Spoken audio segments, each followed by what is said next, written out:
উনি আমার সাথে সেক্স করতে চাই, আমি অনেকবার বাধা দেই, পরে আমাকে থাপ্পড় মারলো একটা। তারপর অনেক জোর জবরদস্তি করার পরে ওই ছেলেটা আমার হাত ধরছে, মানে ইয়ে করছে, তারপরে গনে আমার সাথে মানে জোর করে এই কাজটা করে। তারপর ওই ছেলেটা আমার সাথে আসার পরে ওখানে ওই জিপের ভিতর আমার সাথে 3 জন ছিল, ওখানে আমার সাথে ওরা খারাপ কিছু করার পর ওটা ভিডিও করে রাখছিল।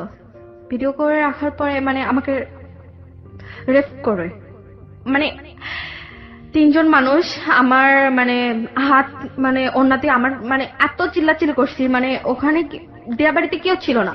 তোমার সঙ্গে ওনার কোন ধরনের অনৈতিক সম্পর্ক আছে? হ্যাঁ আছে। সো কোন জায়গায় তুমি এসকেপ করতে পারোনি, ইনফ্যাক্ট স্কেপ করা যায় না। হ্যাঁ বলো, একেবারে ছোটবেলা যেখান থেকে মনে আছে যা তুমি বলতে চাও। ছোটকালে অনেক আমি দুষ্ট ছিলাম, আবার অনেক পাজি ছিলাম, হাসাইতে পারতাম অল্প থেকে মানুষকে। তো আমার নানু ভাই আমাকে বেশি ভালোবাসতো, আমার আব্বু আমাকে বেশি ভালোবাসতো। আম্মু ভালোবাসতো বাট বেশি বকা দিত, শাসন করতে বেশি, হ্যাঁ যেটা হয় আর কি। হ্যাঁ, আম্মু বেশি শাসন করতো বাট আব্বু একটু সাপোর্ট দিত। আব্বু অতটা বকাবকি করতো, যেটাতে বকাবকি করার মতো তখন বকাবকি করতো। বাট আমার আম্মু যদি আমার গায়ে হাত তুলতো, আমার আব্বু সহ্য করতে পারতো না। কেন বকাবকি করবা, ঠিক আছে রাগ দেখা পাইতে, কেন গায়ে হাত তুলবা তুমি, মার দিয়ে তো বাচ্চাদের শাসন করা যায় না, এটা বলতো। আচ্ছা। তো আমার সামনে বলতো, তখন আমি বেশি আহ্লাদি হয়ে যেতাম যে আমার আব্বু আমাকে সাপোর্ট দিচ্ছে, আমাকে মারলে পারে, তো আমার আব্বু আমাকে কিছু বললে তখন আব্বুকে বেশি করে নালিশ করতাম যে আম্মু আজকে মারছে, আম্মু এই জন্য মারছে, কেন মারবে, আমি দুষ্টুমি করতেই পারি। তো এই তো নানুর বাসায় থাকতে বেশি পছন্দ করতাম। তো আমার আম্মু এমন মারতো বলে আমার নানু ভাই আমাকে নিয়ে গেছিল, ঘুরতে নিয়ে গেছিল। নানুর বাসায় থাকতাম, পরে নানুর বাসায় স্কুলে ভর্তি হইলাম, স্কুলে যাইতাম। যখন ক্লাস 5-এ পড়ি, তখন ক্লাস 5-এ মানে A+ পাইছিলাম, পরে আব্বু অনেক খুশি হয়েছিল। তারপরে ক্লাস 5-এ থেকে একটা ছেলে আমাকে পছন্দ করতো। প্রথমে পিছিয়ে পড়তো বাট আমি বুঝতে পারতাম না, কয়েকদিন পরে ও কি তোমার সমবয়সী ছিল নাকি বড়? না, আমার থেকে বড় ছিল বয়সে। তো আমার পিছে পড়তো, মানে আমার পিছে ঘুরে বেড়াতো। আমি যখন স্কুলে থাকতাম, স্কুলের গেটের সামনে দাঁড়িয়ে থাকতো, ফুচকা খাই এই করতো, হাবি যাবি, আবার কিছু কিনে আমাকে পাঠাইতো। ঠিক আছে, আমি তো অবাক, কে পাঠাচ্ছে, কারোর নাম দিয়ে পাঠাইছে, তো বলতো যে তোমার মামা পাঠাইছে কি খালো পাঠাইছে, এরকম আজীব। তো আমি বুঝতে পারতাম না আমার মামা খালো কেন আমার জন্য এগুলো পাঠাবে, কিসের জন্য পাঠাবে, আমি স্কুলে আসছি, বাসায় পাঠাইতে পারে, বাসায় নিয়ে যেতে পারে, কেন স্কুলে পাঠাবে। নানা রকম সল করে আমার জন্য কিছু পাঠাইতো। তো ভালোই বান্ধবীদের বলতাম যে জানি না কে এরকম করে। পরে ওই ছেলেটা আমার সাথে কথা বলতে আসলো। প্রথমে আমার বান্ধবীর সাথে কথা বললো যে তোমার ফ্রেন্ডের সাথে একটু কথা বলতে চাই, ও কি কথা বলবে কিনা। পরে আমার বান্ধবী এসে আমাকে বললো, পরে ভাবে দেখলাম যে দেখি কি বলে। ঠিক আছে, আর আমার পিছনে কোনো ছেলে করলে পরে আমার খুব তখন মজাই লাগতো আলাদা, মানে কেমন যেন একটা মনে হতো যে নিজেকে একটা আলাদা অ্যাটেনশন দিচ্ছে কেউ, so you feel good. This is 100% true, very natural feel. Okay, মানে আমার মজা লাগতো যে আমার পিছনে কোন ছেলে ঘুরে বেড়াচ্ছে, মনে করতাম কতটা সুন্দরী আমি, এটা আমি মনে করতাম। পরে কথা বলতে গেছি যে বলেন ভাইয়া, বলছি প্রথমে যে ভাইয়া আপনাকে কোথায় যেন দেখছি, বলছে তোমার মানে আমি উষার ভাইয়া হই। উষা তোমার বান্ধবী ছিল? হ্যাঁ। উষা, উষা কোন উষা, বলছি তোমার বান্ধবী মানে তোমার নানার বাসার পাশে যে উষা আছে, ও বলছে আপনি ওর ভাইয়া, হ্যাঁ এই জন্য আপনাকে উষার সাথে কোথাও দেখছি। তো ভাইয়া কি বলবেন, আপনি তো আমার বান্ধবীর ভাই, তো আপনাকে ভাইয়া বলি। তো লজ্জায় শেষ হয়ে ছেলেটা, তখন লজ্জা পাইছে। বলছি ভাইয়া কি বলবেন, শুধু ভাইয়া বলি।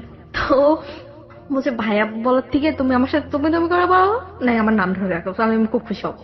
আমার কেন আপনাকে আমি ভাইয়া বলবো, কেন আপনাকে তুমি তুমি বলতে যাবো, আপনি কে, বা আমার তো কোনো পরিচিত, মানে আপনি আমার বান্ধবীর ভাই হতে পারে, আমার তো কেউ কিছু না যে আপনাকে তুমি তুমি কেন বলবো। তারপরে ওই ছেলেটা আমার পিছে পড়তো, পরে আমার সাথে কথা বলতো, তখন থেকে কথা বলা শুরু। কি নাম ছিল ছেলেটার? ছেলেটার নাম ছিল মিলন। মিলন, ওকে। তো কথা বলতাম, দেখা হলে কথা বলতাম, উনি নিজেই কথা বলতো, তাহলে একটা মানুষ কথা বলে তো তাকে অ্যাভয়েড করা যায় না। ওকে, রাইট। তো তার জন্য কথা বলতাম, দেখা হতো, কথা হতো, কোথায় গেলে পারে বেশিরভাগ আমার ওর সাথে বেশি দেখা হতো, মানে সেদিনের পর থেকে বেশি দেখা হতো, মানে যেখানে যাই সেখানে দেখি, বুঝি না অটোমেটিক ঘর থেকে বের হলেই মিলন। হ্যাঁ জি, বুঝতে পারতাম না, যেখানে যাই সেখানে মানে বেশিরভাগ ওকেই দেখতাম, অন্য মানুষকে চোখে পড়তো না। না, ওই সামনেই পড়তো, আর আমাকে দেখে মিষ্টি মিষ্টি হাসতো। আমি এমনিতে বেশি হাসি, আর হাসি ঠাকাইতে পারতাম না, রাস্তাঘাটে কেমন একটা হাসতেই থাকতাম। সব সময়। তো ওই ছেলেটা মানে আমাকে পুরো হচ্ছে 6 মাস পরে প্রপোজ করে। তখন তো আমার সাথে কথা বললো, আর 6 মাস পরে আমাকে প্রপোজ করে। আর প্রপোজ করার পরে আমি যখন আমাকে বলছে তখন তো আমি স্টপ হয়ে গেছি। পরে আমি তুমি বলছি ক্লাস 5 থাকা অবস্থায় সে প্রপোজ করে তোমাকে? 6। তখন 6 হ্যাঁ, আচ্ছা। ওর চেয়ে তোমার বয়সের ডিফারেন্স কত ছিল ওই সময়টাতে? 6-7 বছর। 6-7 বছর। ও পড়াশোনা করতো মিলন? হ্যাঁ, মানে প্রপোজ করলো, পরে আমি ভাইবে বলবো এটা বলছিলাম। পরে বাসা থেকে বেরোতে মুখ বেঁধে, মানে ওর সামনে পড়বে এই ভয়ে বোরকা পড়া শুরু করছি। তখন তোর সামনে পড়বো, তখন আমাকে প্রশ্নের উত্তর দিতে হবে, কিভাবে দেবো? আনইজি ফিল করতাম, তখন ওকে অ্যাভয়েড করে চলতাম। তুমি উষার সাথে বিষয়গুলো শেয়ার করতে না ওই সময় তোমার ভাই? হ্যাঁ, উষা কি অবভিয়াসলি বলতো? ওষাকে মানে বলতাম যে তোর ভাই কেমন। ওকে মানে এটা বলতাম না যে তোর ভাই আমাকে প্রপোজ করছে এখন আমি কি করব। Okay. আসলে কি তোর ভাই কেমন, ঠিক আছে, তোর ভাই কি কোনো জায়গায় রিলেশনশিপ করতো কিনা। আসলে ওর প্রতি আমার কেমন একটা টান চলে আসছিল তখন। ওকে ওকে। মানে কেমন একটা লাগতো, ওর ব্যাপারে জানতে ইচ্ছা করতো সব সময়, যে ও কি করতেছে, আসলে কি ও কেমন, এমন একটা কিউরিওসিটি গ্রো করেছে। হুম। ওকে। 1-2 মাস পরে ও মানে অনেকের কাছে মানে বলে নাই, কিন্তু ও হচ্ছে বিষ খাইছে। এখন কার জন্য খাইছে? আমার জন্য খাইছে। আমি তো অবাক। 2 মাস পরে? হ্যাঁ, বিশ্বাস আমি যে ওকে মানে অ্যাকসেপ্ট করছি কিনা উত্তর দেয় নাই, এই জন্য বিশ্বাসে মরার মতন হয়ে গেছে। জি আমার জন্য, আমি তো দোষারোপ হয়ে গেছি। পরে আমি দেখতে গেছি আমার উষার সাথে, মানে আমার বান্ধবীর সাথে। পরে বলছে আপনি কেন বিষ খেলেন? বলছে আমি আপনাকে ভালোবাসি তাই।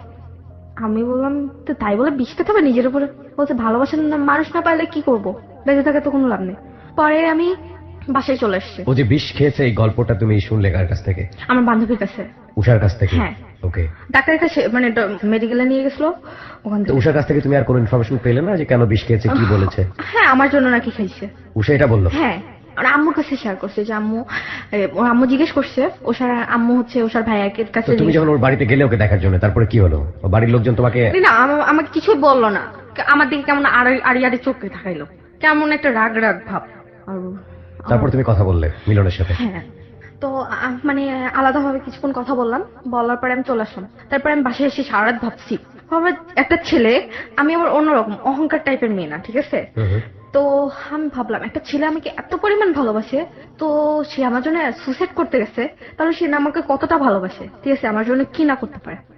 পরে আমি ভাবছি, সারা রাত ভাবছি, আমি সারা রাত ঘুমাইতে পারিনি। কি আমার জন্য একটা ছেলে সুসাইড করতে যাচ্ছে, এটা তো মানে আমার ভাগ্যর ব্যাপার একটা। মানে ভাগ্যকে অনেক বিশ্বাস করতাম যে একটা ছেলে আমাকে এত ভালোবাসে। পরে আমি অ্যাকসেপ্ট করছি। করার পরে ঘুরতে যাইতাম, মানে ঘুরতে যাওয়ার পরে একজন আমার মামা, ঠিক আছে, দেখছে। দেখার পর আমাকে বললো যে ওদের ফ্যামিলির সাথে আমাদের মিলে, আমাকে মানে মামা সে রাগ দেখায়নি, শুধু জাস্ট বলছে যে তোমার কি ওদের ফ্যামিলির সাথে মানে ভাবো তুমি আম্মু, তোমার কি ওর সাথে মিলে?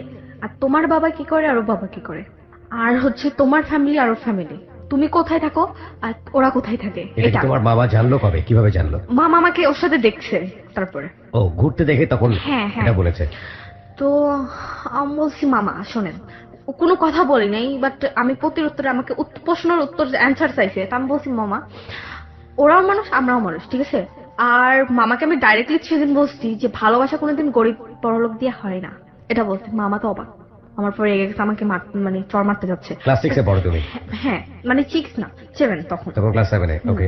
তো 1 বছর পরে মামা মন দেখছে, তারপরে কতদিন তোর সম্পর্ক, আমি বলছি 1 বছর। আমার মামা রেগে গেছে, আমার গায়ে হাত তুলতে যাচ্ছে, মানে মারতে আসতেছে, মারতে তো পারি নাই, মারতে তো পারবেও না, এটা আমার ইয়ে। তো আমি পরে কান্নাকাটি শুরু করছি।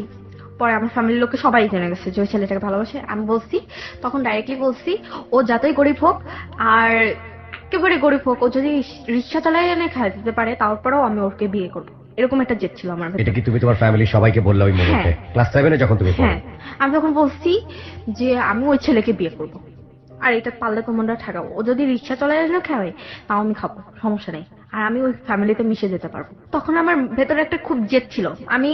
আমার যখন রাগ ওঠে তখন আমি জাতামতা বলে দিই যে আমি যাতে কোটিপতির মেয়ে হোক না কেন, তো আমার হচ্ছে অত কোটিপতি লাগবে না, আমাকে যে ভালোবাসবে, আমাকে অনেক বেশি ভালোবাসবে। আমি সবসময় বলতাম যে ছেলেটা আমাকে বেশি ভালোবাসবে তাকে শুধু ভালোবাসবো আমি, যে আমাকে ভালোবাসবে, আমাকে কেয়ার করবে, আমাকে বোঝার চেষ্টা করবে, ওই ছেলেকে আমি বিয়ে করবো। গরিব হলেও সমস্যা নেই, যদি ভ্যান চলাও খায় রিক্সা চলাও খায় কোনো সমস্যা নেই আমার, আমি খেতে পারবো। এটা আমি বলছি ডাইরেক্টলি। পরে বাসা থেকে ওর সাথে মিশতে দিতাম, বাসায় অনেক শাসন করতো আমাকে শাসন করতো তখন মাঝে মধ্যে ফোনে মানে ফোনেও যোগাযোগ করতো, ফোনও আমার কাছ থেকে নিয়ে, মানে ফোন চালাতে পারতাম না, আমি ফোন দিয়ে কথা বলতাম, আমি তো তখন ফোন চালাই না। তো তারপরে আমার আম্মুর ফোন দিয়ে কথা বলতাম, আম্মু ফোন দিয়ে কথা বলতাম, কান্নাকাটি করতাম রাত দিন 24 ঘন্টা, নিজের প্রতি আঘাত করতাম, দেওয়ালে বাড়ি মারতাম, খাইতাম না, সব সময় না খেয়ে থাকতাম, পানি খেয়ে থাকতাম। পুরো মানে 6 মাসের ভেতর 8-9 কেজি কমে গেছিল, 6 মাসের ভেতরে।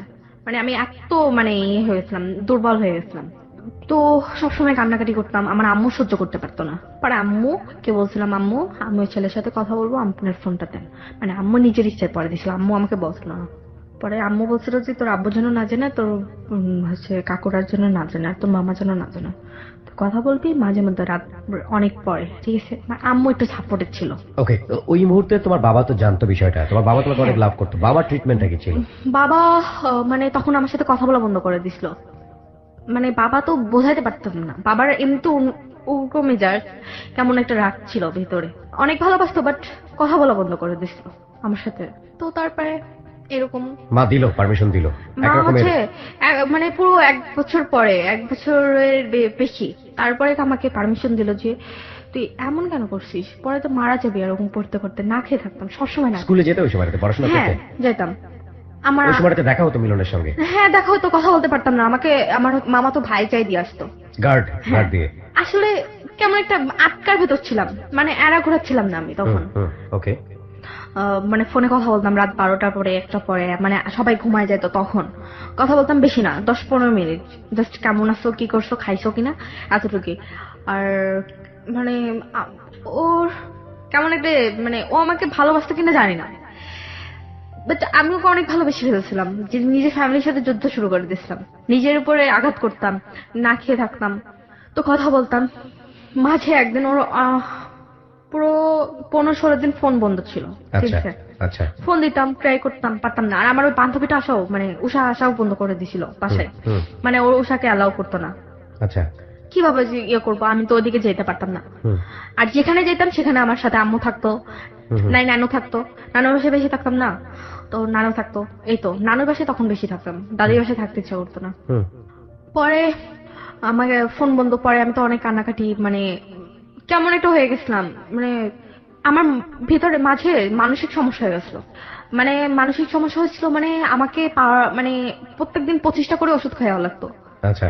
মানে ওরকম না খেয়ে থাকতাম, তারপরে একেবারে কেমন একটা হয়ে গেছিলাম। পরে পাবনার হচ্ছে ডাক্তার ছিল, ঠিক আছে, মোহাম্মদ আলী নাম, কুষ্টিয়াতে বসতো ফার্মেসিতে, মানে কুষ্টিয়া লাভলি শহরে বসতো, ওখানে টাওয়ারের পাশে, ওখানে বসতো ওই ডাক্তারটা। ওখানে আমাকে নিয়ে যেত। আমি কোনো পাগল হয়ে যাইনি, আমাকে পাগল বানায় ফেলছিল মাঝে, ঠিক আছে, আমি পুরো নর্মাল হয়ে গেছিলাম। ওকে।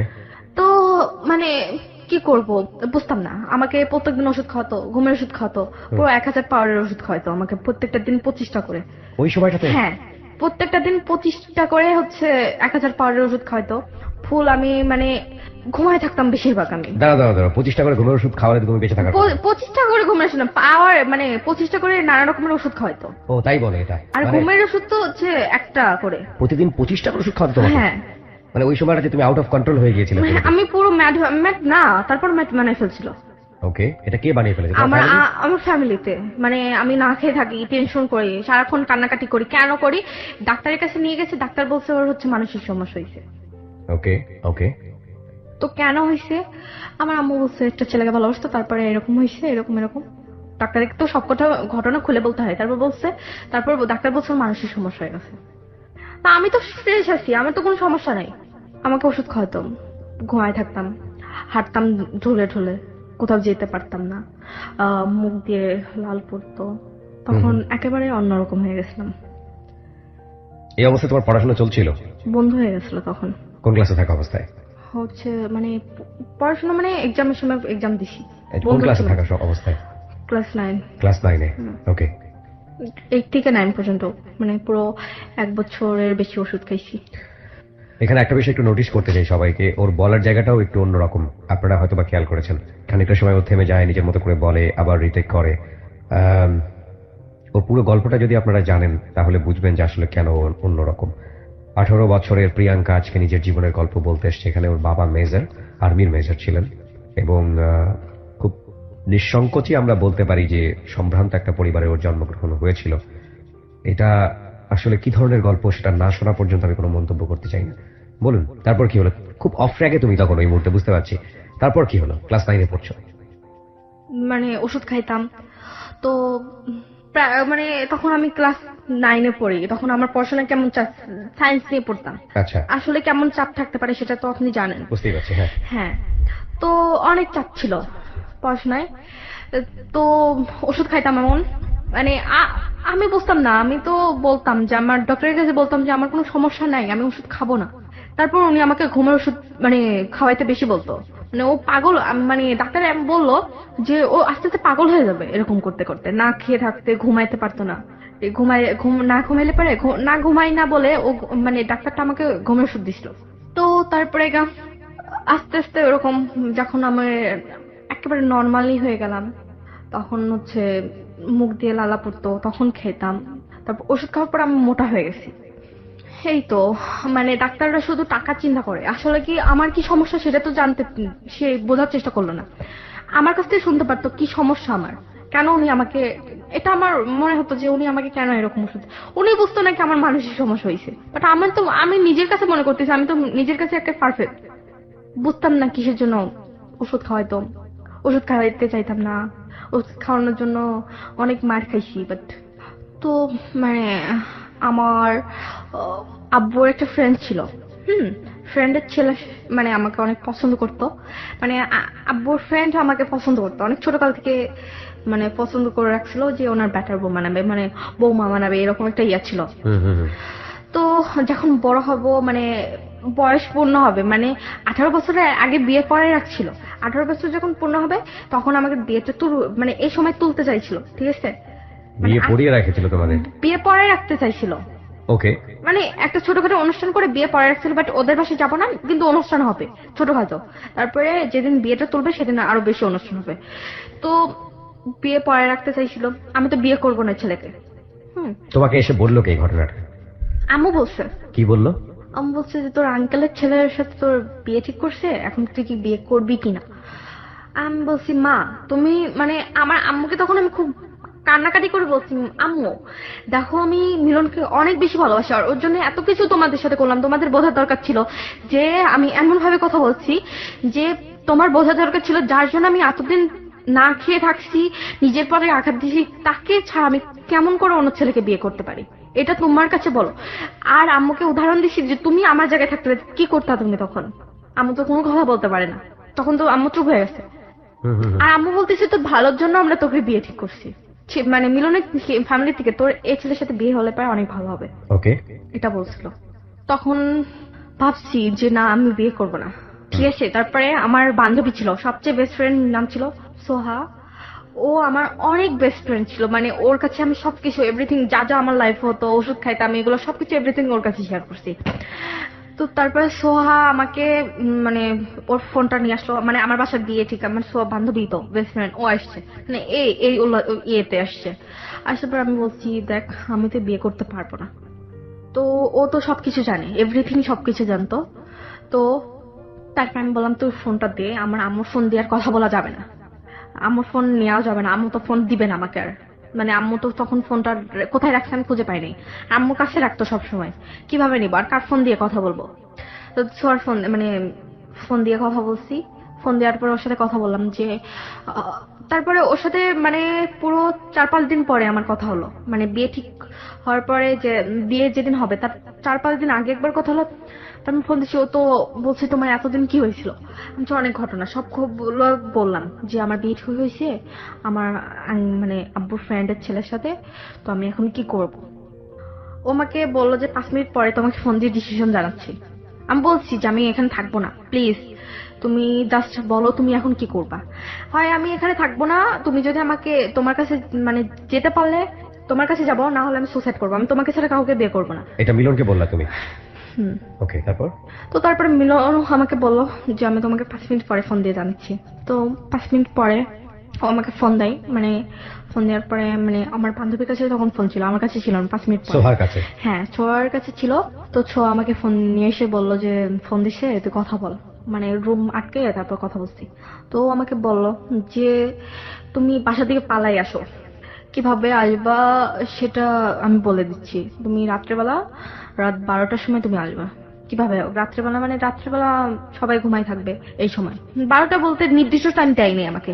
যে সময় সবাই ঘুমায় যাবে তখন সেদিন তুমি সোহাকে তোমার কাছে রাখবা, ঠিক আছে?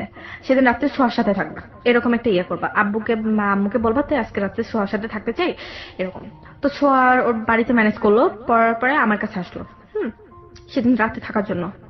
তো রাত মানে ও ছিল, পরে বোর কাটছিল আমার। পরে মানে সোয়াকে রাত্রেবেলা আম্মু সবাই ঘুমাই গেল। পরে আমরা গল্প করতেছি, শুধু মনে হচ্ছিল কখন ঘুমাবে, কখন এরা ইয়া হবে। তো সবাই ঘুমায় যাওয়ার পরে সোয়া আমাকে সবকিছু ইয়ে করলো। সোয়া চাবি মানে আমি রেখে দিছিলাম আম্মুর কাছ থেকে, চাবিটা আমি কিভাবে রাখতে মানে তোমাদের কি প্ল্যান ছিল তোমরা বাসা থেকে পালিয়ে যাবে? হ্যাঁ। প্ল্যানটা কখন করলা? 5 মিনিট পরে ডিসিশনটা আমাকে জানাইছে। হুম। মানে হচ্ছে চাবি রেখে দিছিলাম আম্মুর কাছ থেকে। তো আম্মুর কাছ থেকে রাখার পরে পরে রাত যখন 12টা 12:30 যখন বাজে তখন আমি রেডি হই। 5 মিনিটের ভেতরে রেডি হয়ে বাসার সামনে ওকে মানে আসতে বললো, ওর বাইক ছিল। হুম। তারপরে আমি বাসার সামনে আসি, পরে আমার বান্ধবী আমাকে হেল্প করছে বাসা থেকে বেরোনো, গেট খোলার থেকে। হুম। তো ও বাসার বাহিরে তখন মানে ও সবকিছু করছে, পরে আমি বেরোইছি। ও গেট খোলার পরে মানে আমি বেরোইছি। তখন আমরা চলে যাই ওর বোনের বাসায়। ওর বোনের বাসা আগে থেকে বলে রাখছিল নাকি। পরে ওর বোনের বাসা কুষ্টিয়াতে। হ্যাঁ, কুষ্টিয়াতে যাই। যাওয়ার ভেতরে রাস্তার মাঝখানে আবার পুলিশ গার্ড ছিল, পুলিশের ইয়ে ছিল, মানে চেক ইন চলছিল। মানে তুমি বাসা থেকে বের হলে তারপর? হ্যাঁ, মানে Okay. পুলিশের চেক ইন ছিল মানে রাস্তায়, ঠিক আছে? যখন আমি ওর বাইকে উঠে চলে যাই তখন। তো রাস্তায় যাওয়ার পরে ওরা আমাকে জিজ্ঞাসাবাদ করে কোথায় যাচ্ছেন, কি করতেছেন, কে Okay. এটা। তো ওখানে আমি কি বলবো, মানে ওখানে মানে অনেক রকমের কথা বলা হয়েছে। তারপরে আমি বলছি যে আমার বোন, মানে ও বলছে যে আমার বোনের হচ্ছে শাশুড়ি অসুস্থ, ওনার কাছে দেখতে যাচ্ছি, হুম। ঠিক আছে? পরে ওই পুলিশটা আবার ঘুষ দেয়। হ্যাঁ, আমি একটু জানতে চাই, সেটা হচ্ছে যে এটা কার বাসা ঠিক করে রেখেছিল? ওর বোনের বাসা, মিলনের বোন, মিলনের বড় বোনের বাসায় বলে রাখছিল। তুমি তো বাসা থেকে বের হয়ে গেলা, তো বাসা থেকে কি কি নিয়ে বের হলা? বাসা থেকে মনে করেন আমার গোল্ডের কিছু ছিল, মানে নিতে চাইছিলাম না, পরে নিছি। গোল্ডের কিছু নিছি আর কিছু টাকা নিছিলাম। কত টাকা? 10-12 হাজার টাকা নিছিল, বেশি নেই নেই, মানে অনেক টাকা ছিল ওখানে, জাস্ট 10-12 হাজার টাকা নিছিলাম আমি। কি পরিমাণ গোল্ড নিয়েছিলে? আম, আমার হচ্ছে বিয়েতে যা মানাইছিল, কানের দুল, হার, তারপর সীতাহার, এগুলা মানে এভরিথিং যা যা লাগে সেগুলো ছিল, বালাটা।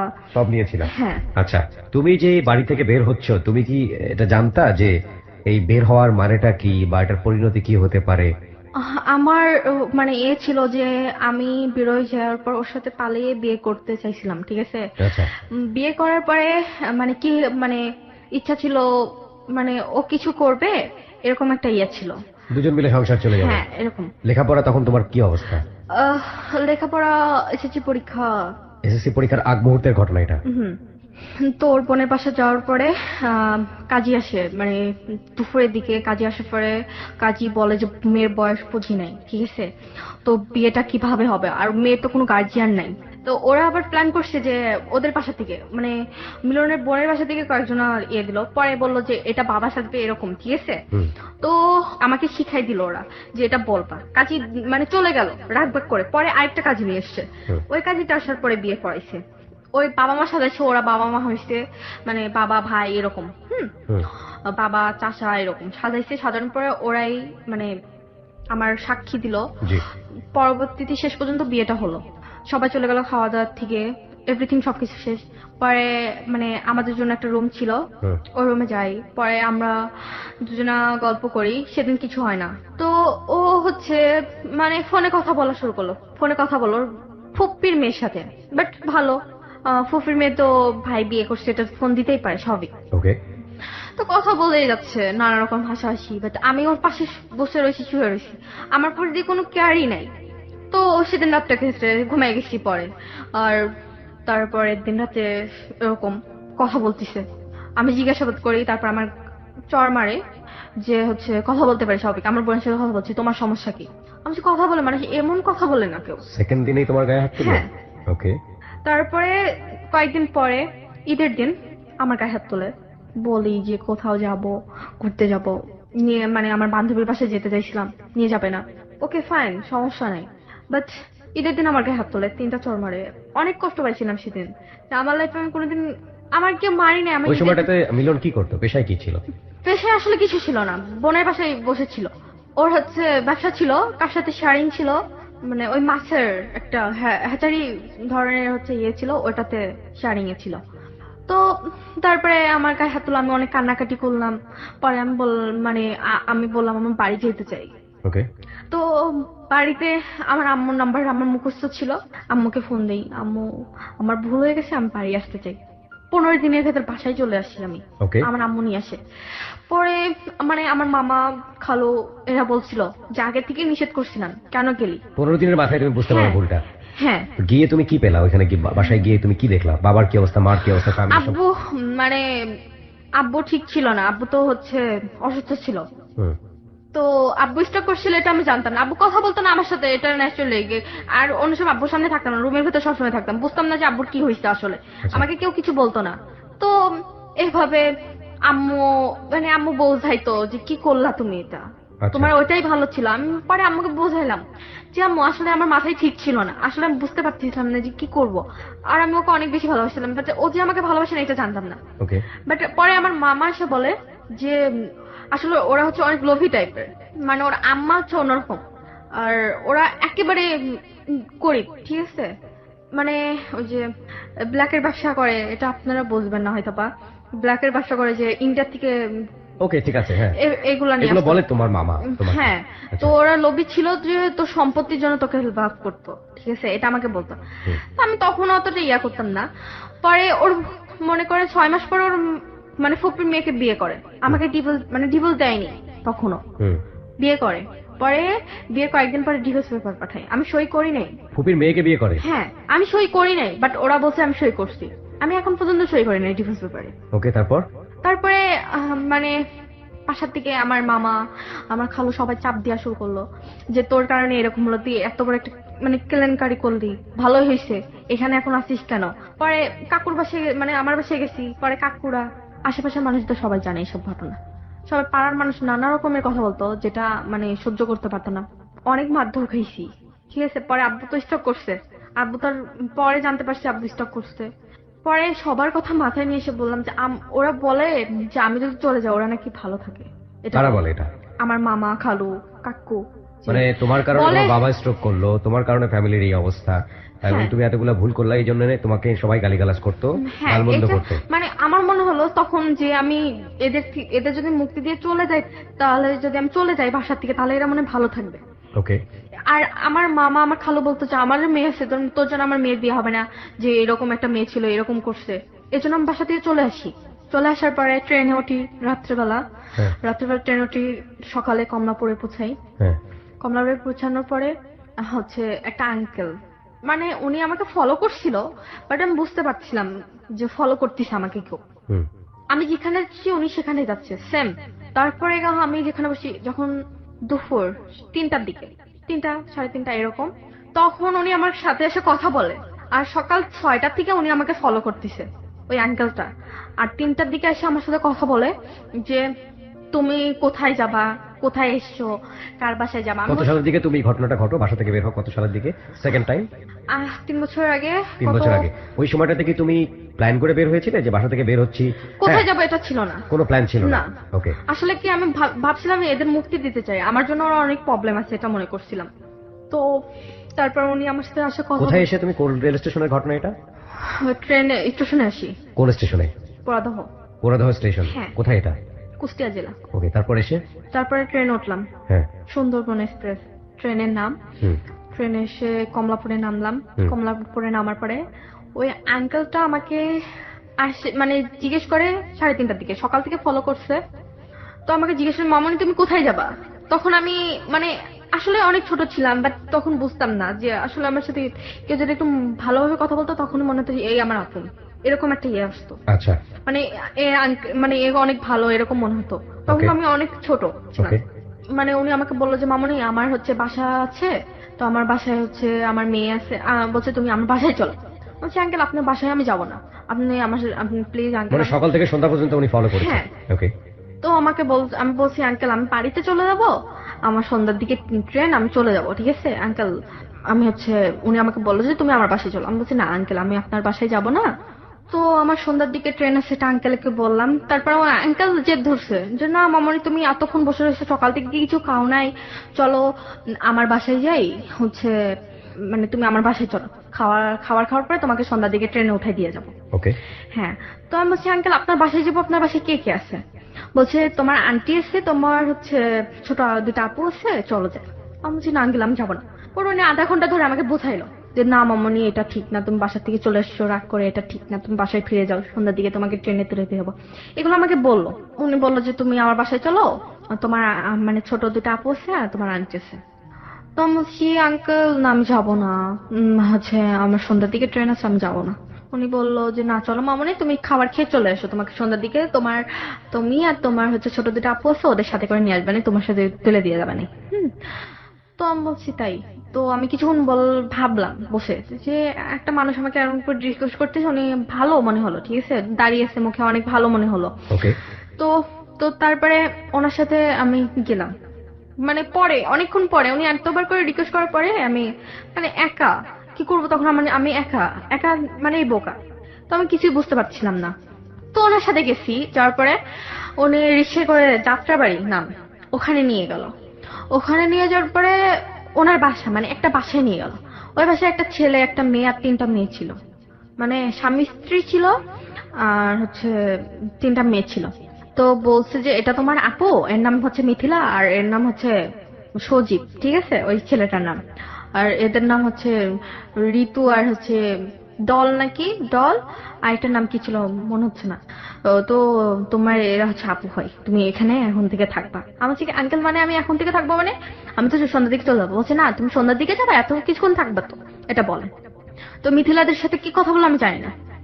তো কিছুক্ষণ পরে উনি আমাকে বলতেছে আহ, মানে আমার সাথে সেক্স করবে, ঠিক আছে। আমি বলছি কেন আঙ্কেল, এটা কেন, আপনি না আমাকে এরকম বলে ইয়ে করছেন, সন্ধ্যার দিকে দিয়ে আসবেন। বলছে তোমাকে আমি নিয়ে আসলাম, তোমাকে খাওয়াবো না ইয়ে করবো, তুমি কেন আমার সাথে এগুলো করতে পারবে না, এটা আমাকে বলে। তো উনি আমার সাথে সেক্স করতে চাই, আমি অনেকবার বাধা দেই, পরে আমাকে থাপ্পড় মারলো একটা। তারপর অনেক জোর জবরদস্তি করার পরে ওই ছেলেটা আমার হাত ধরছে, মানে ইয়ে করছে, তারপরে উনি আমার সাথে মানে জোর করে এই কাজটা করে। তারপর ওই ছেলেটা আমার সাথে, তখন আসলে বুঝতে পারছিলাম না যে কি হলো আমার লাইফে, আমি কেন আসতে গেলাম, এটা আমার ভুল ছিল যে আমি কেন আসলাম ওনার কথা শুনে। আর একটা মেয়ে থাকলে কেউ যদি এরকম একটা কথা বলতো যে চলো আম্মু তোমাকে আমি পরে বিকালে তুলে দিয়ে যাবো, সেটা যে কোনো কাউকে বলে পারে। সে সারাদিন সারা রাত জার্নি করছে, মানে আমি সারা ট্রেনের ভেতর ছিলাম, আসার পর কি সকাল থেকে কিছু খাইনি, রাতের থেকে কিছু খাইনি। তার মানে তুমি জার্নি করে কোথায় এসেছিলে, কোন একটা স্টেশনে এসেছিলে, কোন স্টেশন? কমলাপুর। কমলাপুরের ঘটনা এটা? হ্যাঁ। ওকে। এরকম কেউ যদি বলে, এরকম কোনো আশ্বাস দেয় যে মামনি তুমি চলো আমার বাসায়। এর আগে ঢাকাতে আসোনি কখনো? হ্যাঁ, কুমিল্লাতে ছিলাম তখন, ঢাকার উপর দিয়ে গেছি। কখনো স্টে করনি? না না। ওকে, ফার্স্ট টাইম ঢাকায় এসেছো? হ্যাঁ। ওকে। তারপরে উনি আমার সাথে এরকম করে, তারপর মেয়েটার সাথে রাখে, পরে ড্রেস কিনে নিয়ে আসলো, কিনে নিয়ে পরে বলছে যে এখন থেকে এখানে থাকতে হবে। আমি বলছি কেন, আমি বাড়ি যেতে চাই। অনেক কান্নাকাটি করছি, তারপরে ওরা অনেক মানে আমার কথা গ্রাহ্যই করেনি, ঠিক আছে। চিল্লাচিল্লি করতে নিষেধ করছে যে চিল্লাচিল্লি করবি না এখানে, তুই করে কথা বলছে, তুই যদি এখানে চিল্লাচিল্লি করিস তোকে মেরে ফেলবো, এরকম একটা ইয়া। আমি বলছি মেরে ফেলেন। কোথা থেকে আসছো, কি করো, কিছু জিজ্ঞেস করে? হ্যাঁ করছে, এগুলা যে কোথা থেকে এসছো এগুলা জিজ্ঞেস করছে, কেন এসছো, কিসের জন্য। তোমার বাবা যে মেজর ছিল এটাও বলেছো তুমি? হ্যাঁ। তারপরে ওরা তোমার সাথে এই ধরনের আচরণ করেছে? হ্যাঁ। ওকে। তারপরে একটা ছেলের কাছে নিয়ে যাই 5 দিন পরে। এই 5 দিন কি ভদ্রলোক তোমার সঙ্গে এইসব কাজ করে? না, 5 দিন মানে প্রথম দিন সেটা হয়েছিল, তারপরে 5 দিন কিছু হয়েছিল না। ওকে। মানে ওরা আমাকে অনেক মারছিল, যে আমি জেদ করছিলাম বাসা দিয়ে চলে, মানে আমাকে এখান থেকে যেতে হবে, বাড়ি মারতো? ওই মেয়েরা মারতো? হ্যাঁ, মেয়ে না, ওই ছেলেটা মারতো। ছেলেটা মারতো? আর ওই হ্যাঁ। মেয়েগুলো মূলত কে ছিল? ওনার মেয়ে ছিল নাকি তোমার মতোই ঘটনা? না না, আমার মতন। তোমার মতোই ঘটনা? হ্যাঁ হ্যাঁ হ্যাঁ। ও আমার মানে আমার সাথে যেরকম কিছু হয়েছে, ওরা এমনিতে এসছে, ওরা এমনিতে এসছে, নিজের ইচ্ছে এসছে। আচ্ছা, ওকে। ওদের লাইফে এরকম ঘটনা নিজের ইচ্ছায় করছে, বাট আমার সাথে অনেক জোর জবরদস্তি হয়েছে। পরে একটা ছেলের কাছে নিয়ে গেছে 5 দিন পরে, ওনাকে কি সব কথা খুলে বলছি, দেখেন আমি এগুলো করি না, আমি এগুলো করতে পারবো না। ছেলের কাছে নিয়ে গেছে মানে কোথায় নিয়ে গেছে? ওই রুমের ভিতরেই নাকি অন্য অন্য কোথাও বাইরে, আমি নাম জানি না। কে নিয়ে গেছে? ওই মেয়েটা মিথিলা। মিথিলা তোমাকে নিয়ে গেছে? হ্যাঁ। কি বলে নিয়ে গেছে? মিথিলা বললো যে যেতে হবে, এখানে এইসব করতে হবে। আমি বলছি না আপু, যাবো না আমি। ওনাদের গাড়ি ছিল, প্রাইভেট কার ছিল, মানে কেমন গাড়ি বুঝে বলতে পারবো না। ওটার ভেতরে ছেলেটা ছিল আর ওই মেয়েটা ছিল। ওকে। তো ওই যেখানে নিয়ে যাওয়ার কথা ছিল ওখানে নিয়ে গেছে। নিয়ে যাওয়ার পর ওনাকে সবকিছু বলছি। দেখেন ভাই, আপনি আমার বড় ভাইয়ের মতন, আর আমি এগুলো করি না। উনি আমার সাথে কিচ্ছু করেনি, এটা সত্য কথা। ওই ভাইটা আমার এগুলো বলছি ওনার বিবেকে বাচ্চা বলে উনি কিছু করেনি। তো মিথিলার কাছে বলছে না আমি কিছু করবো না, এটা চলবে না, এটা বলছে। তারপর ওই মিথিলা আবার বলছে না নিয়ে এসছি, টাকা দিতে হবে। তারপর উনি টাকা দিচ্ছে, বাট আমার সাথে কিচ্ছু করেনি। ওটা হলো না বলে ফার্মগেট একটা মানে আবাসিক হোটেল আছে, ওখানে নিয়ে যায় আমাকে। ওখানে যায় আমার হয়। 4 জন ছিল। অনেক কষ্ট হয়েছিল সেদিন, বুঝতে পারছিলাম না, মনে হচ্ছিল যে মারা যা তখন। মানে সারাক্ষণ একটা অত্যাচারের ভেতর থাকতাম আমি। আমি বুঝতে পারতাম না যে কি করব, মারা যাবো কি কি- কি করবো বুঝতে পারতাম না। তারপরের দিন পল্টনে একটা আবাসিক হোটেল আছে, ওখানে নিয়ে যাই। আমার সাথে প্রত্যেকদিন 4-5 জন করে থাকতোই। পল্টনে নিয়ে যেত, আর ফার্মগেট, বেশিরভাগ ফার্মগেট পল্টন। তো ফার্মগেট আর পল্টনে বেশি প্রত্যেকদিনই নিয়ে যেত। তো এই হচ্ছে ফার্মগেট একটা আছে, কি গলি যেন নাম আছে, ওখানে একটা লোক ছিল, মানে ওনার কাছে মাঝে মধ্যে নিয়ে যেত। আর ও মানে প্রত্যেক দিনে 10-20 হাজার মতন ইনকাম করতো আমাকে নিয়ে। এই মিথিলা? হ্যাঁ, 20,000 টাকা ইনকাম করতো আমাকে। মানে আমি যখনই বলতাম না আমি কিছু করবো না, তখনই আমার গায়ে হাত তুলতো, তখনই। আর দিনের পর দিন আমার প্রত্যেকটা দিন 4-5 জন করে থাকতো আর আমার সাথে। তখন মনে হতো যে বাসার থেকে কেন আসলাম, বাসায় কষ্ট হচ্ছিল, এর থেকে এরকম তো কষ্ট হচ্ছিল না। আমার আশাটাই ভুল হয়েছে, এটাই বড় কষ্টকর। প্রত্যেকদিন আমাকে নিয়ে আসতো, রাতে থাকা লাগতো, দিনে থাকা লাগতো। মিথিলার যে বর ছিল ও আমার সাথে সেক্স করতো, মানে মাঝে মধ্যে ইচ্ছা হলে। আর মিথিলাও কিন্তু এই রাস্তায় ছিল। আর আমার মতন মেয়ে একটা আছে, ওকেও মানে নিয়ে এসেছিল এরকম। ও আর আমি প্ল্যান করছিলাম পালাই যাব, পরে ধরে ফেলছিল। সেদিন অনেক মারছিল, অজ্ঞান হয়ে গেছিলাম। পর্দার স্টিল আছে না, ওটা দিয়ে মারতো। মানে হাতের কাছে যা পাতো, বটি দিয়ে কোপ মারতে গেছিল। বটি দিয়ে কোপ মারছিল, পায়ের কাছে লাগছিল, কেটে গেছে পায়ের কাছে। 3 বছর এভাবেই কাটছে। তুমি কোনোভাবেই ওখান থেকে ফোন? পালাইতে পারি নাই। ফোন তো আমার হাতে দিত না, ফোন ওদের নিজের কাছে রাখতো। সবসময় মানে একটা রুমের ভেতর থাকতাম আমি, মানে বাইরে বেরোতে দিত না। আমার সবসময় রুমে, আর ওই আবাসিকে গেলে আবাসিকে, আবার হচ্ছে পল্টনে গেলে পল্টনে, আবার ওই রুমে, এরকম। তো একদিন ওর একটা মেয়ে, ঠিক আছে, ফোন চুরি করে নিয়ে কমলাপুরে আসছিল। তো কমলাপুরে আসার পর আমাকে সাথে করে নিয়ে এসেছিল। আমি একটু ট্যালেন্ট বেশি, যেগুলো খুঁজতে পারি, ওই মেয়েটাকে ধরতেছিলাম। পরে ওই চিন শুধু আমি একটু এড়া পাইছিলাম। তুমি 3.5 বছর পর একবারের জন্য হলো বাইরে আসার সুযোগ পেয়েছো, মানুষের সঙ্গে কানেক্ট হওয়ার সুযোগ পেয়েছো। কি ঘটলো সেই মুহূর্তে? মানে ওই চিন রুমে ও আশ্রমে গেছে, আমি বইয়ের হেরে বসে, আর আমার আশেপাশে ওর সাথে একটা ছেলে থাকতো, ওই ছেলেটা ছিল না। ওই ছেলেটা বাহিরে কি জন্য স্মোক করতে গেছিল, আর আমি ওয়েটিং রুমে বসেছিলাম। বসে থাকার পরে মানে একটা পুলিশ ছিল, ওনার কাছে যে বলছি সব কথা, ওনার পুলিশের জিআরপি থানায় নিয়ে গেছে। মানে জিআরপিতে নিয়ে যাওয়ার পরে আমি ওই পুলিশের কাছে সবকিছু, লজ্জা ঘৃণা বাদ দিয়ে সব কথা, এভরিথিং, সব ঘটনা বলছি। আচ্ছা। তারপর ওনার হচ্ছে মানে সেকেন্ড অফিসার, ওনার কাছে নিয়ে যায়। ওনার কাছে নিয়ে যাওয়ার পর সব কথা আমি বলছি ওনার কাছে সব কথা, সব ঘটনা, এভরিথিং, সব ঘটনা বললাম। তারপর উনি ওই মেয়েটাকে খুঁজতে গেছিল, পুলিশ পাঠাইছিল যে ওই মেয়েটাকে খুঁজে নিয়ে, কিন্তু পাইছিল না। মিথিলা তার আগে আমার মানে ফোন ছিল আমার কাছে, ওই নাম্বারে ফোন দিচ্ছিল। আমি বলছি যে আপু আমাকে দেখেন, পুলিশ ধরছে, এরকম এরকম। তো হচ্ছে ওই মিথিলা তখন পালাই গেছে। মানে আমি বলছিলাম না, পরে বলছি যে কই তুই এইসব। পরে আমি বলছি আপু আমি পুলিশের হাতে চলে এসেছি। তো বলছে যে আমি আসতেছি দাঁড়া। বলছে ডিবি, ওদের হাতে অনেক বড় বড় লোক আছে। ডিবি এসেছিল আমাকে, ডিবি পুলিশ। তো ওই ডিবি পুলিশ এসে আমাকে নিয়ে যেতে এসেছিল, বাট আমি ওখান থেকে আমাকে সরাই ফেলছিল, মানে জিআরপির থেকে, ঠিক আছে। আর জিআরপি সবাই বললো যে তোমার এটা কি হয়। আর ওই মিথিলার বর বলছে যে মানে তুই আমার বোন হয় সেটা বলবি আমি গেলে। ভাবছি না, আমি কেন এটা বলবো, আপনারা যা যা করছেন সব কথা বলে ফেলবো। তো ভয়েতে আসি নাই। পরে ডিবি আসছিল, ডিবির কার সাথে ডিবিকে বলছিল নাকি। তো ডিবি আসছিল, আসার পর খোঁজাখুঁজি করছে। কোথায় এসছে ডিবি? কমলাপুরে, যে আমার বোনকে এরকম ধরে রাখছে বিনা কারণে। তুমি তখন কোথায়? আমি হচ্ছে পুলিশদের কাছে। থানাতে? হ্যাঁ, থানাতে, মানে কোথায় এটা আমি জানি না, মানে আমি চিনি না আসলে। পুলিশ তোমাকে কোথায় নিয়ে গেছে? থানায় আমি নিয়ে মানে ওই কনস্টেবল আমাকে থানায় নিয়ে গেল। আচ্ছা। তারপরে ওই সেকেন্ড অফিসারের সাথে কথা বললাম। ওকে। সেকেন্ড অফিসারের সাথে কথা বলার পরে সেকেন্ড অফিসার আমাকে নিয়ে গেল। কোথায় নিয়ে গেল, কারো কোন জায়গায় জানি না, এটা চিনি না। তো হচ্ছে সেকেন্ড অফিসার নিয়ে যাওয়ার পরে উনির কাছে সব কথা বললাম। থানাতে হচ্ছে ওই সেকেন্ড অফিসার ওখান থেকে আমাকে সরাই ফেলছে। পরে ডিবি এসেছিল নাকি, ডিবি এসে জিজ্ঞেস করেছে, ওরা তো না বলছে, মানে সেকেন্ড অফিসার বলছে না এখানে কেউ এরকম মেয়ে ধরে নেই, এই সে হবে যাবে। নিয়ে যাওয়ার পরে আমার ফ্যামিলি নাম্বার নিল, নেওয়ার পরে আমার ফ্যামিলিকে ডাক দিল। আমার আম্মু আসলো, আমার আব্বু আসছে নাই, আমার আম্মু আসছিল শুধু একা। আমার আম্মু এসে আমাকে কতদিন পরে দেখা হলো মার সঙ্গে? পুরো 3.5 বছর পর।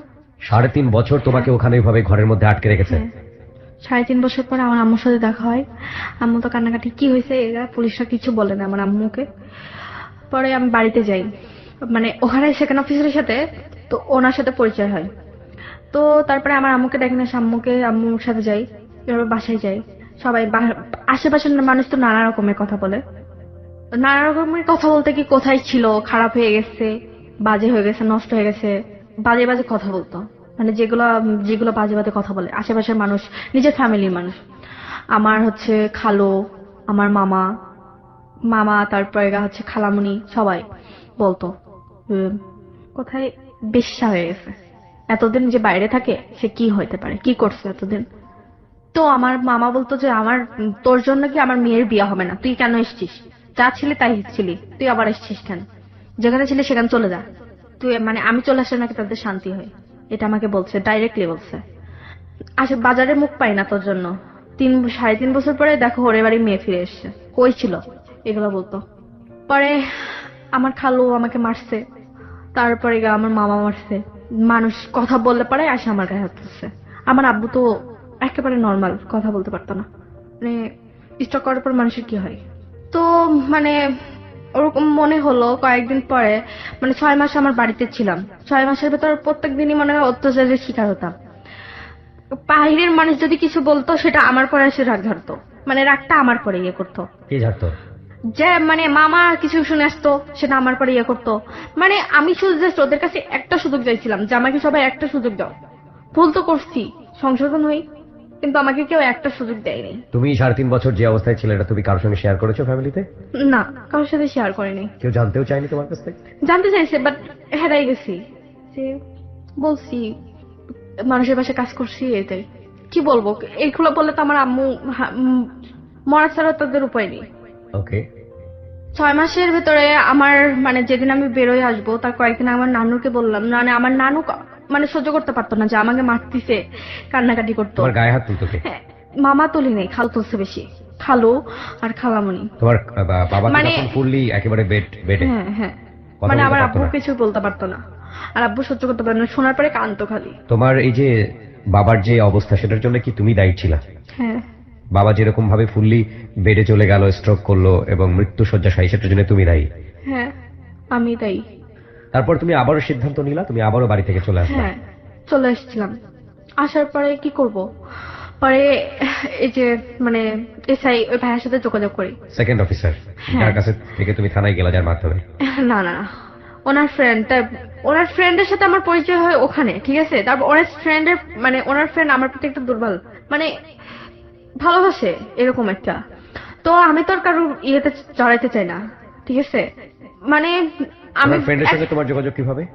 ওই হচ্ছে মানে জিআরপি যে সেকেন্ড অফিসার, ওনার হচ্ছে ফ্যান। তো জিআরপি সেকেন্ড অফিসার ওনাকে নিয়ে আসছিল যে মেয়েটা অনেক কষ্ট, মানে মেয়েটার মনে অনেক কষ্ট, তুই মেয়েটা অনেক ভালো, ঠিক আছে, তুই ওর সাথে কথা বল, তুই কিছু করতে পারিস কিনা, তুই তো হচ্ছে ইয়ের অফিসার। পরিচয়টা হলো কিভাবে? তুমি তো ঘরের মধ্যে ছিলা, বদ্ধ একটা পরিবেশে ছিলা, তোমার সঙ্গে এই লোকটার পরিচয়টা হলো কিভাবে? যখন কমলাপুরে মিথিলার সাথে আসি, তারপরে সেকেন্ড অফিসারের সাথে যখন দেখা হয়, সব কথা ঘটনা খুলে পড়ি, তারপরে হচ্ছে এই ওনার ফ্রেন্ডের সাথে পরিচয় হয়। সেকেন্ড অফিসারের ফ্রেন্ডের সঙ্গে? হ্যাঁ, তো সেকেন্ড অফিসারের ফ্রেন্ডের সাথে পরিচয় হয়, এবং হচ্ছে যে ফ্রেন্ড সেকেন্ড অফিসারের যে ফ্রেন্ড সেও হচ্ছে মানে সেকেন্ড অফিসার, সেও পুলিশে ছিল? হ্যাঁ। অদ্ভুত একটা বিষয় হচ্ছে প্রিয় শ্রোতা, যে এই মেয়েটি একবার বাসা থেকে ভুল করে বের হয়েছে, সে ফ্যামিলিতে ফিরতে চেয়েছে কিন্তু সে ফিরতে পারেনি। মানুষ একবার ভুল করে, 2 বার করে, 3 বার করে, ও বারবার ভুল করেছে। 3.5 বছর যে ওর যে অসহ্য জীবন, সে অসহ্য জীবন থেকে ও বাড়ি ফিরে গেছে, ওর মা ওকে নিয়ে গেছে, ও নিয়ে গিয়ে ও দেখেছে ওর বাবা ওর জন্য স্ট্রোক করে মৃত্যু শয্যাশায়ী, কথা বলতে পারে না, 2 চোখ দিয়ে পানি পড়া ছাড়া। এবং সেই অবস্থায় ওকে গালিগালাজ করে লোকজন, ওর গায়ে হাত তোলে, ওটা ওর কাছে অসহ্য মনে হয়েছে বাড়ির পরিবেশ। ওই অবস্থায় ও 6 মাস পরে আবার ওখান থেকে বের হয়েছে। এবার যে তুমি বের হলা, এটা কি বাড়ির লোকজনকে বলে বের হয়েছে নাকি এবার তুমি চুরি করে বের হয়েছে? বের করে দিছে আমাকে। বের আর করে দিয়েছে তোমাকে? হ্যাঁ, আর বের করে দিছে বলে চলে এসেছি। কিভাবে চলে বের যা, করেছে? চলে যা, আমাদের শান্ত হবে, এটা বলছে ডাইরেক্টলি। আর আমি 3.5 বছর যে কষ্ট করছি তার থেকে বেশি করছি 6 মাস আমি। তুমি বললে যে 6 মাসে তোমার প্রতি যে অত্যাচার করা হয়েছে সেটা 3.5 বছরের চেয়েও বেশি ছিল অত্যাচারটা। কেন এই কথাটা বললাম? কি হয়েছে তোমার সঙ্গে? মানুষে হাসাহাসি করতো, যেটা 3.5 বছরের থেকে বেশি কষ্টকর ছিল। আমার আম্মুকে খারাপ খারাপ কথা বলতো, যে মেয়েকে খারাপ মানেছিস তুই, মেয়ে ব্যবসা করতো তুই জানতিস, মেয়ে ব্যবসা করতো সেটা তুই, সেই টাকাটা তুই খাইতিস, এগুলো আমার আম্মুকে বলতো। আচ্ছা, যে তুই ভালো করে জানতিস তোর মেয়ে কোথায় আছে, তুই নিয়ে আসলি কিভাবে, এটা আমার আম্মুকে বলে। তুই তো নিয়ে আসছিস, তুই জানতিস নি তুই মানে কোথায় ছিল, তুই তো ভালো করে জানতিস কোথায় ছিল, কি করতো। এগুলো কে বলতো? মানে আমার আম্মুর ছোট বোন বলতো, আমার খালামণি, খালো, মামা এরা বলতো যে তুই তো মেয়েকে ব্যবসা করে মেয়ে ব্যবসা করছে, তুই খাইছিস সেগুলা। আর যার কথা মাথায় রাখা যায়, মানে পায়ে রাখা যায় না, তার কথা মাথায় নিতে হয়েছে আমার মাকে। আমার মা আমার জন্য অনেক কষ্ট করছে। আমি আমার মায়ের সাথে কথা বলতে চাই, বাট কথা বলতে পারতেছি না। আর আমি ফ্যামিলিতে ফিরে যেতে চাই না, ওরা আমার জন্য কষ্টই আছে, এটাই মনে করি। ফাইন, কেননা আমি তোমাকে থামাচ্ছি বিকজ তুমি অনেকবারই গল্প বলতে গিয়ে আউট অফ দ্য ট্র্যাক হয়েছে। আমি এখানে লিসনারদের কাছে একটু ক্ষমা চেয়ে নিতে চাই বিকজ ও ওরকমই। তুমি বলছো যেটা যে তোমাকে এক অর্থে বের করে দেওয়া হলো, সবাই এই ধরনের কথা বলতো যে তুই চলে গেলি তো পারিস, তো তুমি সিদ্ধান্ত নিলা তুমি বের হয়ে যাবা। তুমি কি সবাইকে বলে বের হলা নাকি আপনা আপনি আবারও চলে আসলা? সবার সামনে চলে এসেছি। সবার সামনে চলে এসছো? হ্যাঁ। কি বললা যে বের আমি হওয়ার সবাইকে মুক্তি দিয়ে যাচ্ছে, আমার জন্য সবাই প্রবলেম আছে, তো থাকো তোমাদের মতন তোমরা। আমার কেউ কিচ্ছু বললো না, ঠাকালো না যে যাইতে। তোমার বাবার পাশে কখনো বসেছিল? তোমার বাবা যে স্ট্রোক করেছিল, বাবার পাশে গিয়ে বাবা বলতে কথা বাবা বলতে ভুল পারতো করেছি, না। বাবা ভুল করেছি, বাবা আমি সরি? হ্যাঁ বলছি, আব্বু তুমি কানতো, বলেছি যে আব্বু ক্ষমা করে দাও আব্বু, তোমার কথা সেমন শোনা উচিত ছিল, আমি শুনি নেই, খুব ভুল করছি, তোমার কথাই, তোমার ফ্রেন্ডের ছেলেকে বিয়ে করা উচিত ছিল, এরকম একটা, মানে আমি খুব ভুল করছি আব্বু, আমাকে মাফ করে দাও। পরে আব্বু কাঁদতেছিল, কথা বলতে চাচ্ছিল, পারতেছিল না। মাকে বলছি মা ভুল করছি, আর কোন, মানে আরেকটা সুযোগ দাও, ভুল করলে মানুষকে একটা সুযোগ দিলে, মানে আমাকে সুযোগ দাও মা। মা কিছু বলতো না। সবার কাছে বলছিলাম যে আজ আমি অনেক ভুল করছি, আর কোনোদিন করবো না, আর একটা সুযোগ দাও আমাকে এই সংশোধন করার জন্য। সবাই বলতো কি করবি তুই এখন, তোকে বিয়ে দিয়া যাবে না। আমি বলছি পড়াশোনা আবার স্টার্ট করবো। কিসে পড়াশোনা স্টার্ট করবি, কে খরচ করবে, এই যে আবি যাবি। আমি বলছি যে আমার আব্বুর আছে, সেগুলা দিয়ে হবে। বলছি কেন, তোর তোর মতন মেয়ের পিছনে এরকম খরচ করবে? আমার বোন বলতো, আমার বোন, বড় আপু অন্যরকম নিজের স্বার্থ বুঝতো, মেজ আপু নিজের স্বার্থ বোঝে, যার যার স্বার্থ। তোর জন্য আমার শ্বশুর বাড়ির মান সম্মান চলে গেছে, ছোট বোন এরকম, বড় বোন আবার কিরকম হয়, আবার এ কেমন হয়, মেজ বোন কেমন হয়, ছোট বোন খারাপ, এরাও খারাপ, ঠিক আছে। বলতো যে তোর জন্য আমার কথা শোনা লাগে, তুই মরতে পারিস না, মরতে পারিস না।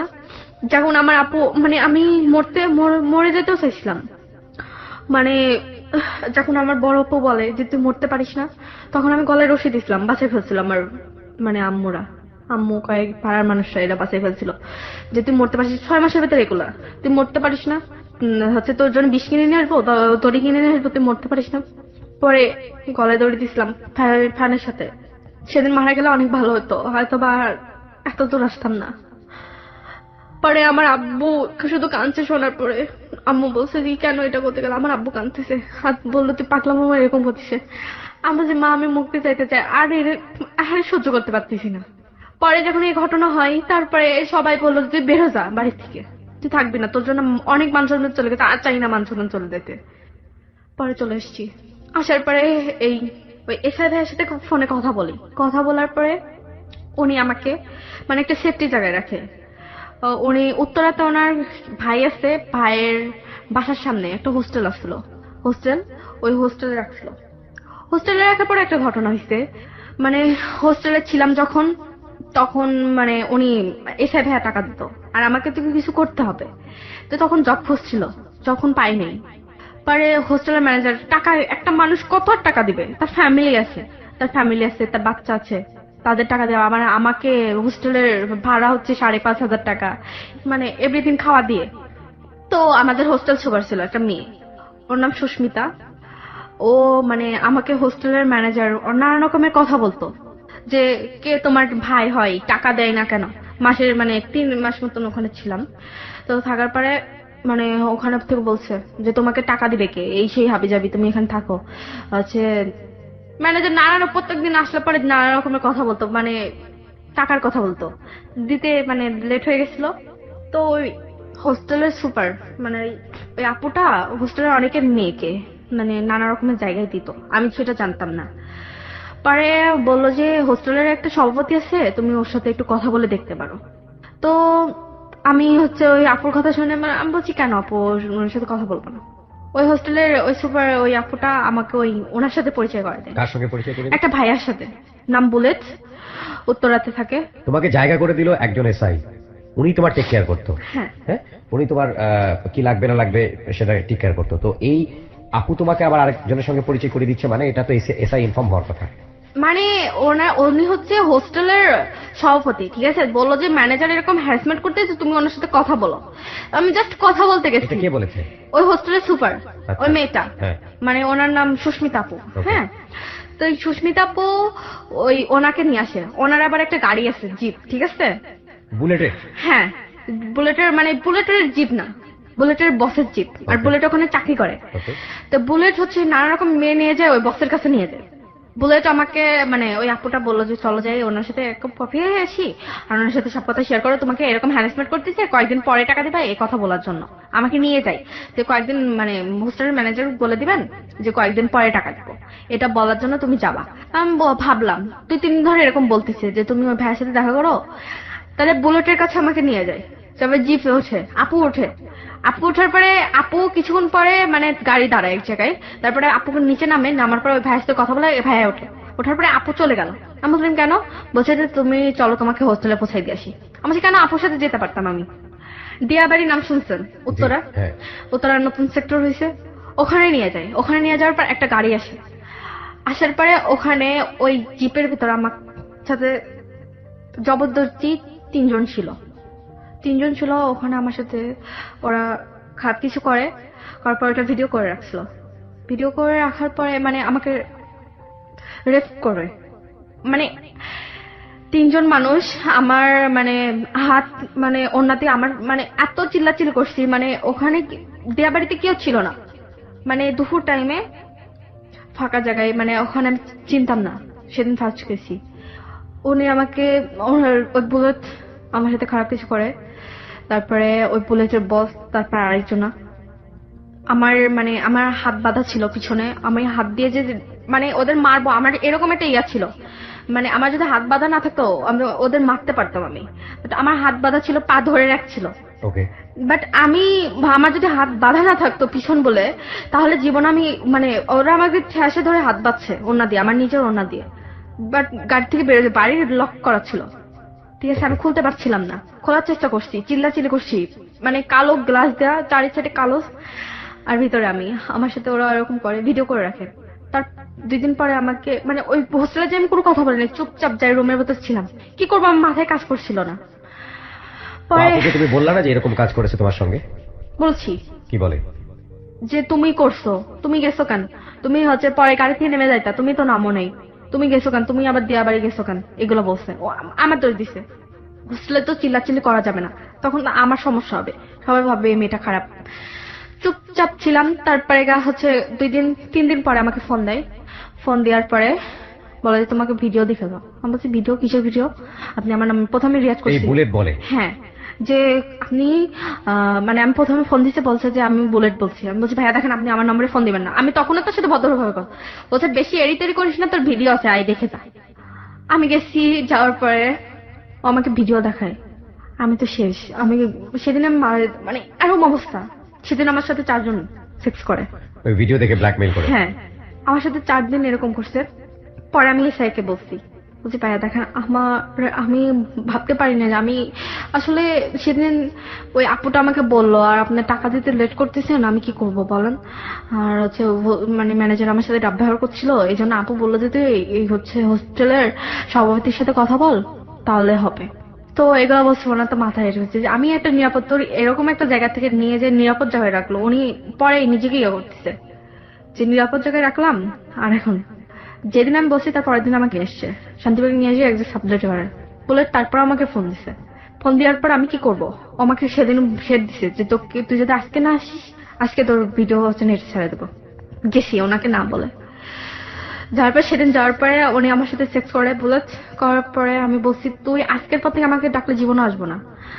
আর সেদিন ভাবলাম যে আমার লাইফে অনেক কিছু হয়ে গেছে যেটা করার মধ্যে নেই, এবার মরলেও কিছু করার নেই, মরে যাবো সমস্যা নাই। আর কোনোদিন এরকম কিছু করবো না, মানে তোর কাছে আসবো এরকম আমি একটা ইয়ে করছিলাম। তো বলছিলাম যে আপনার যা করার তা করে নেন, আমি আর কোনোদিন আপনি ডাকলে আসবো না। তারপর থেকে আর ফোন দেয় না, বলছে যে আজকে আসলে তোকে ডিলিট করে দেবো, আজকে আসলে ডিলিট করে দেবো, এরকম বলতো। তো তুমি তো এসআই কে বিষয়টা জানাতে পারতা।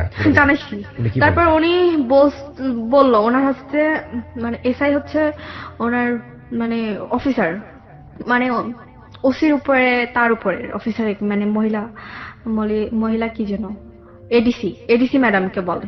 এডিসি ম্যাডামের কাছে যায়, এডিসি ম্যাডাম বলতেছে আমি এখন কি করব বলো, ও যদি আমার এলাকার আন্ডারে হতে পারে তাহলে হতো, বাট ও তো উত্তরার। তো এবার যদি নেক্সট টাইমে তোমার ফোন দেয় তাহলে তুমি মানে এখানে নিয়ে আসলে পরে আমরা ম্যানেজ করে দিতে পারবো, তাছাড়া কি করব, মানে যদি এবার ফোন দেয়। তো তুমি এই ভিডিওটা যাতে পাবলিশ না হয় এটার ভয়ে তুমি বারবার ওর কাছে গেছো, হ্যাঁ, ভিডিওটাকে ডিলিট করেছে। ডিরেক্ট ফোন ওর কাছে আর কপি আছে কিনা জানি না, বাট যেগুলো ছিল সেগুলো আমি সেদিন এইবার লাস্ট দিন যে ডিলিট করছি। বাট ও যদি আবার রেখে দেয় তারপর আবার আমাকে ডাক দেবে, এবার তো আমাকে মরা ছাড়া কিচ্ছু করার নেই। খুবই গুরুত্বপূর্ণ একটা জীবনের খুবই গুরুত্বপূর্ণ টালমাটাল একটা সিচুয়েশনে তুমি, বিশেষ করে বুলেটকে নিয়ে যে ভিডিওটা তোমার করা হয়েছে তোমাকে রেপ করার সময়, কি হলো তারপরে? তো বুলেট আবার ভিডিওটা একটা ছেলের কাছে দিছিল, ওর নাম জন, ও হচ্ছে উত্তরাতে থাকে। ওই ছেলেটা আমার পিছে পড়ছিল, তো ওই ছেলেটার মানে আগে থেকে পিছে পড়ছিল, বাট বুলেটের সাথে সম্পর্ক ছিল এটা জানতাম না। তো ওই ছেলেটার মানে বুলেট আবার হচ্ছে জনের কাছে ভিডিওটা দিছে, দেওয়ার পরে জন আমাকে ডাকছে যে তোর ভিডিও আছে দেখে যা। মানে আমার মানে ওই বুলেট অনেকের কাছে দিছে ভিডিওটা, দিয়ে আমাকে হ্যারাসমেন্টের ভেতর থাকতো, সবাই হাসাহাসি করতো, অনেকে দেখাইছে। আমার হোস্টেলের 2-3টা মেয়ের কাছেও দেখাইছে, যারা ওই ওই মানে মানে মানে সুস্মিতা প্যাসে পড়ে যেমন বুলেটের কাছে গেছে, ওরা এখন বুলেটের কথা মতন চলতেছে। তো ওদের কাছে দেখাইছে। মানে একটা আপু এসে আমাকে ডাইরেক্টলি জিজ্ঞেস করছে তুই বুলেটের সাথে কি করছিস, সেই হাবে যাবি, এগুলো আমাকে বলে। তো আমি তো বলছি যে আমি এত যাচ্ছি, আমাকে যখন বলছে যাচ্ছে তারপরে কেন বলে বেড়াচ্ছে, এজন্য লাস্টের দিন আমি অনেক ঝগড়া করছি। পরে জনের ডাক দিল, জনের কাছে গেছি। তারপর যাওয়ার পরে জনের চিল্লাচিল্লি করছে ওর বাসার ভেতর, জন আমার সাথে সেক্স করে, করার পরে মানে চিল্লাচিল্লি করছে ডিলেট করো নাহলে কিন্তু ইয়া হবে। পরে জন যে বাসায় থাকে ওই বাসায় আন্টিরে বলছি। তারপর জনের ফোন কারে নেওয়ার পরে মানে মেমোরিটা ভাঙছি। তারপর জন নেক্সট টাইমে আমাকে মানে মারে ফেলবে এরকম একটা হুমকি দিছে। মানে তারপরে আমি ভাইয়াকে এসআই ভাইয়া তারপরে বলছি সব কথা, সব ঘটনা তারপরে কে এসআই বলছি। তারপরে মানে এতগুলো স্প্রেড করার পরে? হ্যাঁ, তারপরে যখন আমাকে জন হুমকি দিছে, মারতে আসছিল হোস্টেলের সামনে, তখন আমি এসআই কে ফোন দিছি। তারপরে পশ্চিম থানার ওনার হচ্ছে ব্যাটসম্যান আছে, উনি এসে মানে ওই জনকে সরাই ফেলছে। তারপর সেদিন আমি উত্তরা থেকে চলে আসি। চলে আসার পরে মানে এখানে বাসা ভাড়া নেই, মানে উনি সাবলেট ভাড়া দিয়ে দেয় এসআই। উনি তোমাকে এত উপকার কেন করতেছে? ওনার ইন্টারেস্টটা কি? এটা আমার কোশ্চেন, পাবলিকের কোশ্চেন। আসলে কি উনি আমাকে লাভ করে এটা উনি প্রকাশ করছে, বাট ওনার একটা বেবি আছে। তারপর উনি ভাবে যে আমার বোনের হলে পরে আমি কি করতাম, বা আমার রিলেটিভের কিছু হলে, আমার খালাতো বোনের হলে কি করতাম আমি, এটা বলে। আর উনি বলে এসআই বলে যে আমি যদি বিয়ে না করতাম আমাকে নাকি তাকে সে বিয়ে করতো, বাট বিয়ে তো করতে পারবে না, এই জন্য জাস্ট একটু হেল্প করছে। বাট আমার চাকরিটা হলে পরে উনি বলছে যে পারলে তুমি চলে যাও, সমস্যা নেই, বাট আমি তোমাকে আর এরকম কষ্টের ভেতর রাখতে চাই না, ঠিক আছে, জাস্ট একটা ভালো লাইফ দিতে চাই। ওনার সাথে তোমার রিলেশনটা কি? যেখানে সাবজেক্ট আছে ওখানে হাজবেন্ড ওয়াইফের ওপরে যে আছি, অ্যান্ড উনি আমাকে বলছে যে তুমি কিছু করো, তারপর পরবর্তীতে তোমাকে বিয়ে করতে পারি। বাট আমি তো বলছি না, আমি কোনো মেয়ের লাইফ নষ্ট করতে চাই না, এটা বলছি। উম, এই তো, মেয়ের লাইফ নষ্ট করতে চাই না মানে? মানে ওনার ওয়াইফ আছে, আমি তো ওকে। ওনাকে বিয়ে করতে পারবো না, এটা বলছি। আর ওনাকে আমি বলছি যে ভাইয়া দেখেন আমার একটা চাকরি খুঁজে দেন আপনি, তারপরে আমার লাইফ মানে আপনি আর এত কিছু ভাবা লাগবে না। আর যা হয়েছে মানে উপকার যা করছেন, যা টাকা পয়সা খরচ করছেন, আস্তে আস্তে সব শোধ দিয়ে দেবো। উনি বলছে না, শোধ দিতে হবে না। But তুমি যদি আমার কোনো আপন, মানে উনি শুধু এটাই ভাবে যে আমার আমার কোনো আমার নিজের বোন হলে পরে আমি কি করতাম।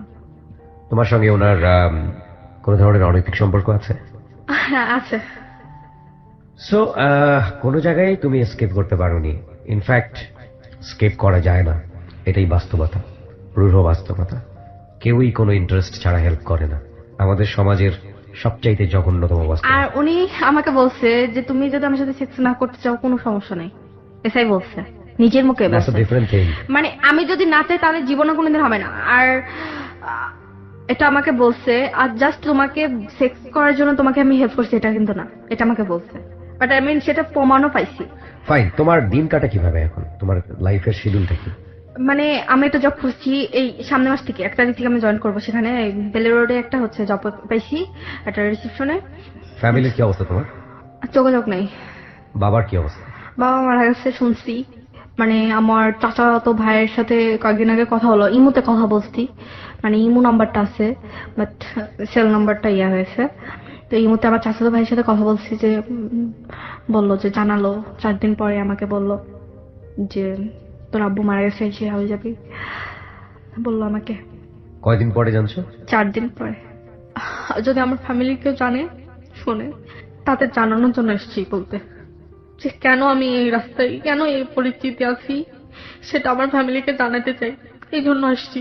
মনে হয়েছে যে ওরা যা ভুল ভাবতেছে সেটা আমি না, বাট সব দোষ আমার ছিল, প্রত্যেকটা দোষ আমার ছিল। আর এ সাইড অনেক ভালো করবে আল্লাহ, ঠিক আছে, উনি আমাকে হেল্প করছে এই জন্য। তো আল্লাহ যেন তার ভালো করে, আর আমার আম্মু যেন ভালো থাকে এটাই চাই। ফ্যামিলি